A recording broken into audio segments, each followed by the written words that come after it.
मित्रांनो, आज सगळ्या गोष्टी इतक्या फास्ट घडत आहेत, इन्स्टंटली घडत आहेत की त्याचा विचारही करता येत नाही. हे तुम्हाला देखील जाणवत असेल ना. हल्लीच्या या वेगवान धावपळीच्या जगात डॉक्टरांना आपल्या सर्व पेशंटचे सगळे रेकॉर्ड आपल्या हाताने लिहून ठेवणं शक्य होत नाही. अशा परिस्थितीत डॉक्टर आणि इतर हेल्थ केअर व्यावसायिकांनी डिक्टेट केलेला त्यांच्या आवाजातील मजकूर टेक्स्ट मध्ये रूपांतरित करणं म्हणजे मेडिकल ट्रान्स्क्रिप्शन. डॉक्टर जे अहवाल नोट्स तोंडी स्वरूपात सांगतात किंवा ते रेकॉर्ड करून पाठवतात ते आवाजातील रिपोर्ट ट्रान्स्क्रिप्शनिस्ट लेखी स्वरूपात विशेषतः कॉम्प्युटरचा वापर करून टेक्स्टच्या स्वरूपात संपादित करत असतो. परंतु हे मेडिकल ट्रान्स्क्रिप्शनचे काम जरा नाही तर फार कठीण काम आहे. कारण काही डॉक्टर स्वच्छपणे समजेल असे बोलत नाहीत, तर काहींचे उच्चार समजण्याच्या पलीकडचे असतात. अर्थात सवयीने प्रत्येक डॉक्टर काय बोलतो आहे हे हळूहळू समजायला लागते. डॉक्टर जे बोललेले आहे त्याचे रेकॉर्डिंग ऐकणं आणि त्याच्या लेखी स्वरूपात रूपांतर करणं, या लेखी तयार केलेल्या अहवालाचे स्पीच रेकॉर्डिंग टेक्नॉलॉजी सहाय्याने संपादन करणं, त्यात दुरुस्त्या करणे ही मेडिकल ट्रान्स्क्रिप्शनिस्टची जबाबदारी असते. वेगाने विकसित होत असलेल्या अत्याधुनिक व्हॉइस रिकग्निशन टेक्नॉलॉजीमुळे प्रत्येकालाच असं वाटतं की मेडिकल ट्रान्स्क्रिप्शन फार वेगाने संपत चाललं आहे. परंतु हे काही खरं नाही. आज हॉस्पिटल्समध्ये पेशंटची संख्या वेगाने वाढते आहे आणि त्यामुळे मेडिकल ट्रान्स्क्रिप्शनची मागणीही तेवढ्याच वेगाने वाढते आहे आणि हेल्थ केअर इंडस्ट्रीमध्ये त्याची भूमिका महत्वाची राहणार आहे. मेडिकल ट्रान्स्क्रिप्शन ही अशी इंडस्ट्री आहे की तिच्याकडून डॉक्टरांनी व्हॉइस रेकॉर्डिंगद्वारे सांगितलेले पेशंटचे अहवाल, दिलेली ट्रीटमेंट नोट्स यांचे इलेक्ट्रॉनिक किंवा पेपरच्या स्वरूपात रूपांतर करून त्याचे स्वतंत्र रेकॉर्ड तयार केले जाते. पेशंटवर प्रत्यक्ष केलेल्या उपचारांची माहिती डॉक्टर्स तोंडी सांगत असतात, त्याचे व्हॉइस मशीनवर रेकॉर्डिंग केले जाते आणि त्याच्या सहाय्याने मेडिकल ट्रान्स्क्रिप्शनिस्ट टेक्स्टच्या स्वरूपात रूपांतर करून देत असतो आणि पेशंटच्या संदर्भातील सर्व माहितीचे एक कायमस्वरूपी रेकॉर्ड तयार होत असते. साधारणपणे प्रत्येक मेडिकल इव्हेंटसाठी रिपोर्ट तयार होत असतात. मेडिकल ट्रान्स्क्रिप्शनिस्ट ही एक अत्यंत महत्वाची व्यक्ती असून तीच हे सर्व व्हॉइस फॉर्म मधील रिपोर्ट लेखी स्वरूपात रूपांतरित करून देत असतो आणि त्याची फाईल तयार करत असतो किंवा कॉम्प्युटरमध्ये स्टोअर करीत असतो. ज्यावेळी लोक आजारी पडतात, जखमी होतात किंवा इतर कारणासाठी डॉक्टरांच्याकडे किंवा हॉस्पिटलमध्ये जातात, त्यावेळी मेडिकल ट्रान्स्क्रिप्शनिस्ट यांना काम निर्माण होते. त्यासाठी या ट्रान्स्क्रिप्शनिस्टना संपूर्ण मेडिकल टेक्नॉलॉजीचे खोलवर ज्ञान असणे आवश्यक ठरते. त्याचबरोबर इंग्रजी भाषेवर, इंग्रजीच्या व्याकरणावर, वाक्यरचनेवर पूर्ण प्रभुत्वही असावं लागतं. शिवाय कॉम्प्युटरचा कीबोर्ड वापरण्याची तो तत्पर असावयास हवा. जगात आज ही ट्रान्स्क्रिप्शन इंडस्ट्री खूप वेगाने वाढते आहे. 2019 मध्ये या इंडस्ट्रीचा टर्नओव्हर जवळजवळ $19.8 बिलियन म्हणजे सुमारे 1462 अब्ज रुपये झाला होता आणि 2020 ते 2027 मध्ये त्यात 6.1% वाढ होण्याचा अंदाज आहे. National association of software and service companies म्हणजे नास्कॉम यांच्या अंदाजाप्रमाणे भारतात दरवर्षी या इंडस्ट्रीमध्ये 1,60,000 नवे जॉब निर्माण होणार आहेत आणि दरवर्षी जवळजवळ 9,000 कोटीची उलाढाल या व्यवसायात होणार आहे. याचाच अर्थ असा की मेडिकल ट्रान्स्क्रिप्शनचा व्यवसाय खूप वेगाने वाढतो आहे. पण आपल्यापैकी बऱ्याच जणांना या व्यवसायात देखील चांगली करिअर करता येईल हे माहीतच नाही.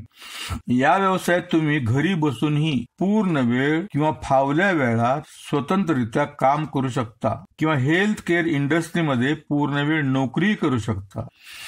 भारतात या ट्रान्स्क्रिप्शनिस्टना दर तासाला ₹128 प्रमाणे मोबदला मिळतो. नोकरीमध्ये दरमहा 21,000 ते 56,000 पगार मिळतो. ऑस्ट्रेलियामध्ये दर तासाला 26.93 ऑस्ट्रेलियन डॉलर्स म्हणजे सुमारे ₹1454 मिळतात तासाला. मुंबईत सरासरी 2,62,880, तर बेंगलोरमध्ये 6,72,000 रुपयेपर्यंत पगार मिळताना दिसतो. अपोलो हॉस्पिटलमध्ये मिळणारा पगार 2,77,000च्या दरम्यान मिळतो. न्यूअन्स न्यूअन्स ट्रान्स्क्रिप्शन सर्व्हिसेस प्रायव्हेट लिमिटेड मध्ये साधारणपणे 5,36,000 ते 5,82,000च्या दरम्यान पगार मिळतो. The work at home women या कंपनीकडून स्त्रियांना घरी राहून काम करून 27,000 ते 94,000 म्हणजे सुमारे रुपये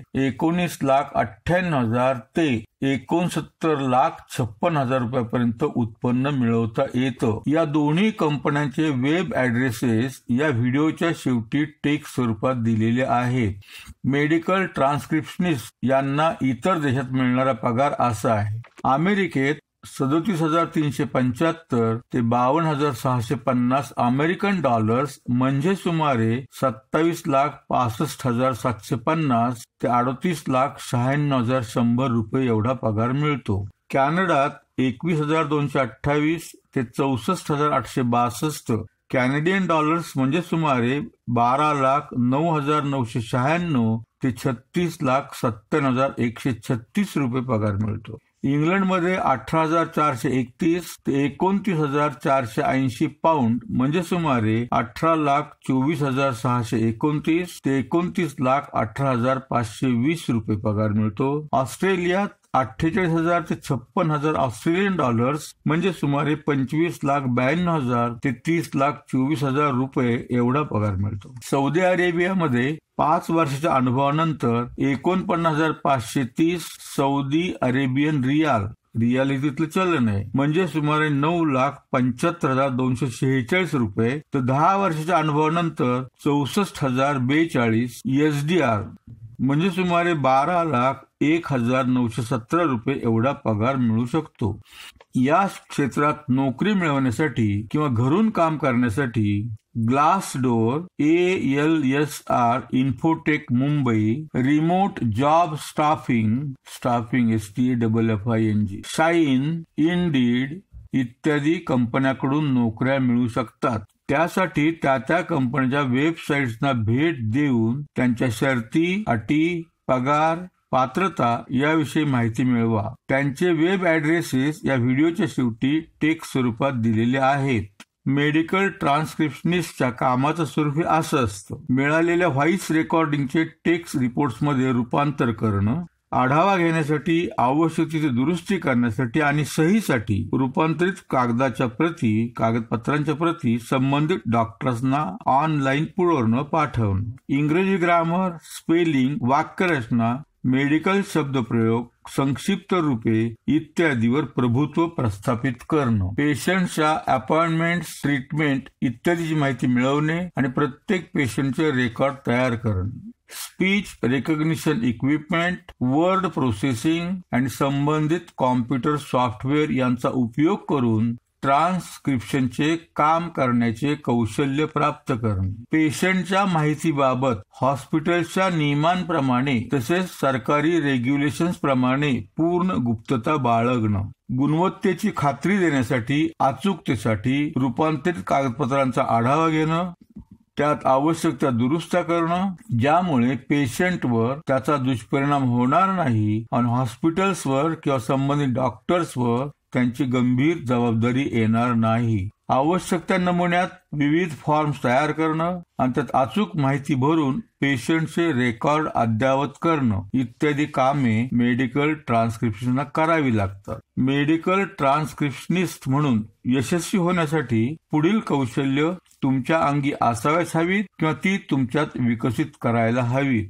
कॉम्प्युटरवर टाईप करण्याचं कौशल्य, साधारण मिनिटाला 90 शब्द टाईप करता यावेत. एकाच वेळी अनेक काम करण्याची क्षमता म्हणजे व्हॉइस रेकॉर्डिंग ऐकता टाईप करणं, शिवाय तपशिलाकडे लक्ष देणं. अचूक व्याकरणाचा वापर करणं, उपयोग करणं.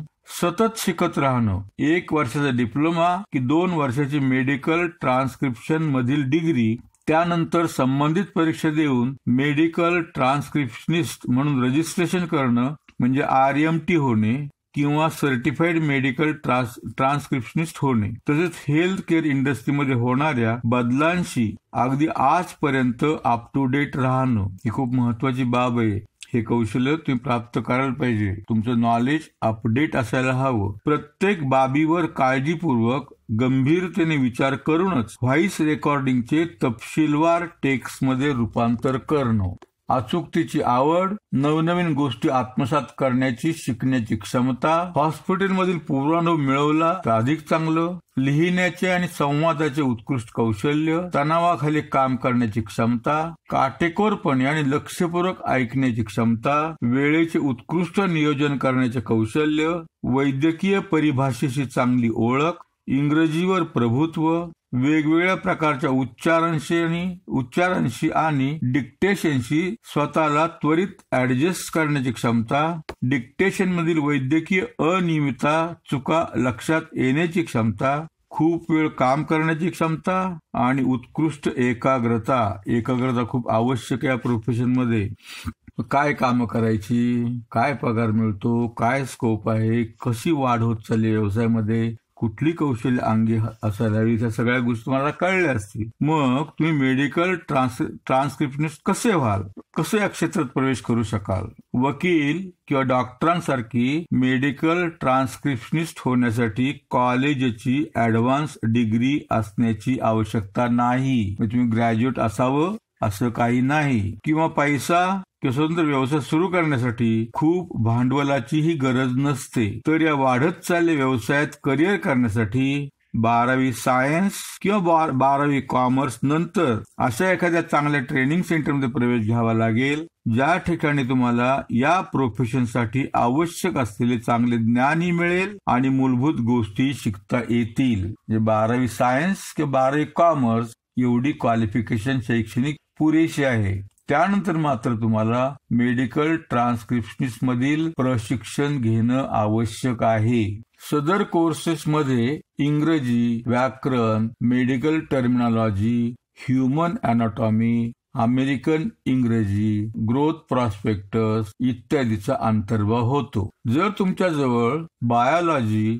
Anatomy, physiology, basic life science, applied mathematics, basic computer application skill असेल, बेसिक रिसर्च स्किल असेल, टेक्निकल गोष्टी वाचण्याचे आणि लिहिण्याचे चांगले कौशल्य असेल, स्वतंत्ररित्या काम करण्याची क्षमता असेल, तर तुम्ही या क्षेत्रात खूप वेगाने प्रगती करू शकता. अर्थात मगाशी सांगितल्याप्रमाणे त्यासाठी ऍडव्हान्स डिग्रीची गरज नाही. पुन्हा सांगितलं पहा, ऍडव्हान्स डिग्रीची गरज नाही. कारण मेडिकल ट्रान्स्क्रिप्शनचे काम हे एखाद्या भाषांतरकारासारखे असते. स्वतःचे काहीही भर न घालता जे बोललेले आहे ते तसे कागदावर उतरविणे, व्हॉइसचे कन्व्हर्शन टेक्स्ट मध्ये करणे इतकेच. पण ज्या क्षेत्रात हे काम करायचे आहे त्या क्षेत्राचे ज्ञान, तिथं वापरली जात असलेली टर्मिनॉलॉजी, प्रोसिजर, पद्धती तुम्हाला माहित असायच हवी.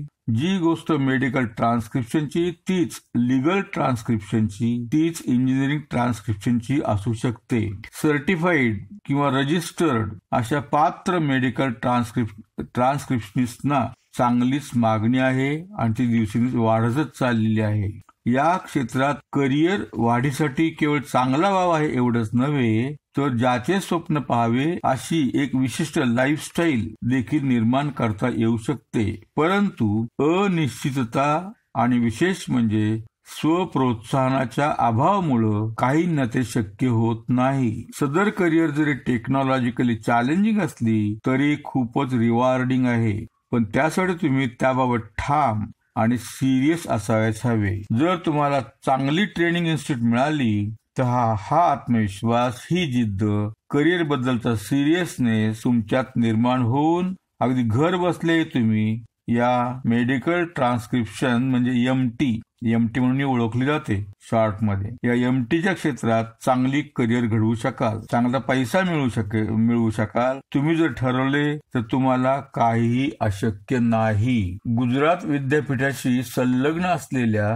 Care institute of medical science Ahmedabad यासारख्या अनेक संस्था आणि कॉलेजेस भारतात आणि जगात उपलब्ध आहेत. अशा काही संस्थांची यादी शक्य होईल तिथे त्यांच्या वेब ॲड्रेससह या व्हिडिओच्या शेवटी टेक्स्टच्या स्वरूपात दिलेली आहे. त्या सर्व संस्थांच्या वेबसाईटला भेट द्या, त्यांच्या अभ्यासक्रम, कालावधी, फी, प्लेसमेंटची सोय इत्यादी गोष्टी तपासा आणि नंतरच मग योग्य त्या इन्स्टिट्यूटमध्ये प्रवेश घ्या. अहमदाबादच्या या केअर इन्स्टिट्यूटमध्ये मेडिकल ट्रान्स्क्रिप्शनचा 6 महिने मुदतीचा अभ्यासक्रम असून त्यासोबत 3 महिन्याची इंटर्नशिप करावी लागते. प्रवेशासाठी पात्रता आहे 12वी सायन्स किंवा 12वी कॉमर्स आणि फी आहे 15,000 रुपये.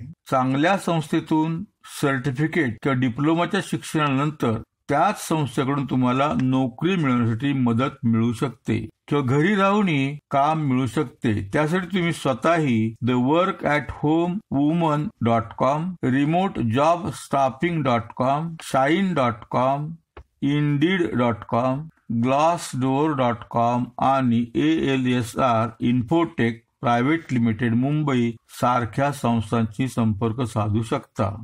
यातील वर्क ॲट होम वुमन ही संस्था स्त्रियांसाठी घरी बसून काम करण्याची संधी पुरवते आणि त्यांच्याकडे काम करणाऱ्या स्त्रिया घरात राहूनच मेडिकल ट्रान्स्क्रिप्शनच्या या व्यवसायातून वर्षाला साधारणपणे 27,000 ते $94,000 म्हणजे सुमारे 19,98,000 ते 69,56,000 रुपये मिळवताना दिसतात. कोर्स केल्यानंतर किंवा नोकरी करता करता जर तुम्ही संबंधित आंतरराष्ट्रीय संस्थेची लेखी टेस्ट देऊन रजिस्टर मेडिकल ट्रान्स्क्रिप्शनिस्ट म्हणजे RMT किंवा सर्टिफाईड मेडिकल ट्रान्स्क्रिप्शन्स म्हणजे CMT म्हणून रजिस्ट्रेशन किंवा सर्टिफिकेट मिळवले तर आंतरराष्ट्रीय बाजारात तुमचे मूल्य खूपच वाढेल. त्यासाठी American association of MT, the institute for health care documentation and integrity म्हणजे ADHI या संस्थेशी त्यांच्या वेबसाईट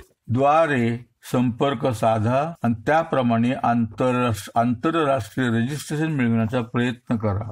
12वी उत्तीर्ण झालेल्या तेच पदवीधरांसाठीही ही एक नवीन आणि सतत वाढणारी अशी चांगली करिअर आहे. सदर करिअरमध्ये तुमचे नशीब उजळून निघो अशी मनपूर्वक शुभेच्छा. Wish you all the best. Thank you very much. God bless you. Take care.